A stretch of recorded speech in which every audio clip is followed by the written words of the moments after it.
Hi, Sanjeev. Following up on our conversation the other day, I believe it was your C-sharp note that was sticking, and you were saying it was sticking with or without the coupler on. The thing I would suggest to figure it out is, again, remove the front piece here, and the bar back there, like we did the other day. And so now you have access to the keys. And then I would remove the keys on either side of this one. So take the spring off of the key on the C, first key, and lift it straight up over that pin and out, and put it to the side. And then remove the one next to your offending key on the other side. And just for light and visualization's sake, do the next one as well, so you have plenty of room to see what's going on. And now, when you push the key, watch to see whether or not, because you were saying that it looked like it was broken at the front here, and that's a pretty common look for these keys. They're actually, they cut them most of the way and then they snap them by hand, and so they all have a broken look. So I'm not positive whether or not that's your problem.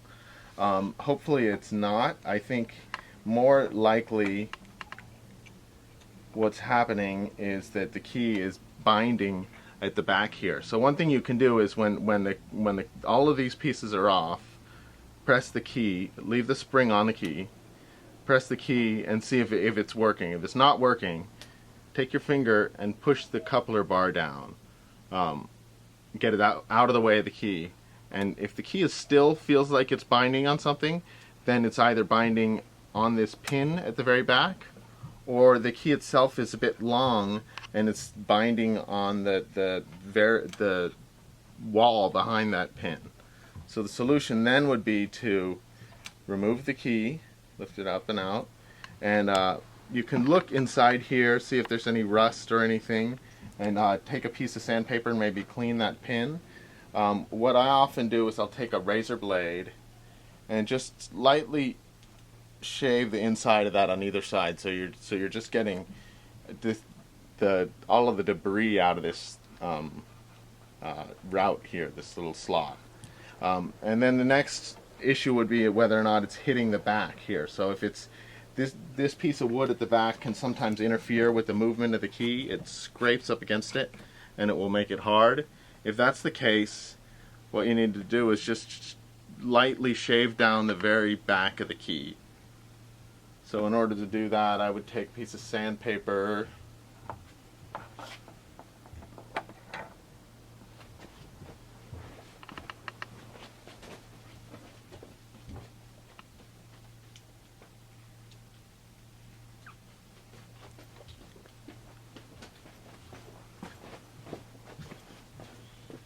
and stand it on something hard. I'm going to do it right here just for the sake of the video. Don't do it on top of the harmonium because you don't want the dust going down into the instrument. But take the key and rub it back and forward on the sandpaper just for a couple seconds. Put the key back in place and check it. If it's then moving free, then you've probably fixed the problem. If when you push down on this bar here, it pulls the key with it, then the key is probably catching on the front of the coupler bar here. And so one solution would be to just bend this down a little bit more. You can grab this with a pair of pliers and just push the edge of that down so that the key actually hits the curve rather than the front edge of that bar. If none of those things work, if the coupler is truly in front of the key when it's in its natural position, then what you would need to do would be glue a little piece of wood in front here so that this sits underneath rather than butt it up against the front of the key. I don't think that's what was happening because we didn't look like that from the video that we saw the other day. It was just a little bit hard. It just looked like, which usually, if it's just a bit hard, usually that's coming from this pin, the back wall, or this bar kind of grabbing into a portion of the key here. So sometimes they're a little sharp on the edge and they're not curved over enough. Ideally, the high spot that's hitting the key is not this front edge, but where it starts to curve. So what you can do is just bend that down a little bit, and even take your sandpaper and get any kind of burr that's on the edge of this wire, smooth it out so that it doesn't bite into the bottom of the key as you're pushing it. One of those things should probably fix your problem.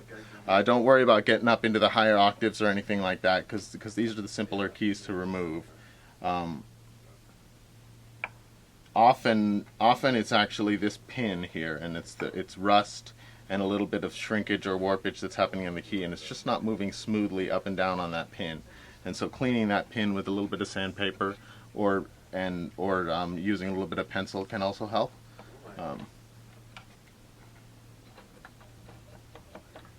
Then if you can get the coupler out of the way and the key is moving freely, then it should be good. Then you can replace the keys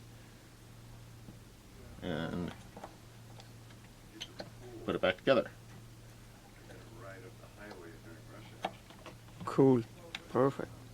I think that should deal with all the possibilities there, barring